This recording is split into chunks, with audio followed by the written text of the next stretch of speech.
Tibbiyot sohasida raqamli texnologiyalarni qo'llash aholining vaqtini, moddiy resurslarini tejayotgani bilan ahamiyatli. Bu qulaylik uydan turib shifokorni, klinikani tanlash imkoniyatini yaratmoqda. Tibbiy xizmatlardan teng va oson foydalanishga imkon bermoqda. Buxoro viloyat ko'p tarmoqli tibbiyot markazida bu borada amalga oshirilgan ishlar har jihatdan tahsinga sazovor deydi mutaxassislar. Mana mamlakat joyida qilib qo'yganiga havas qilsa arziydi-da.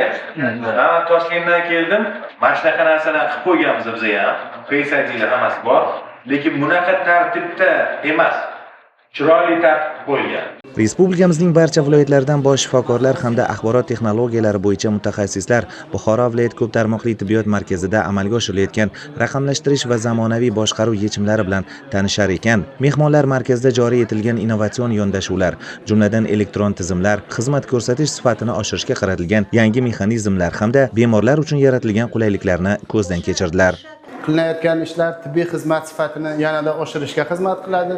Shu bilan birga har bir xodimni nazorat qilish, uni o'sha kasbiga, o'zini bilimiga qanday darajada yondashayotganligini ko'rish mumkin.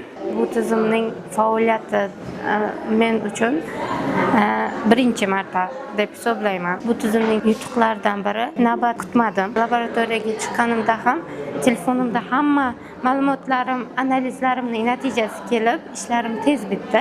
Mamlakatimizni rivojlantirishning O'zbekiston 2030 strategiyasida tibbiyot muassasalarini raqamlashtirishni 100% ga yetkazish g'oyasi ilgari surilgan.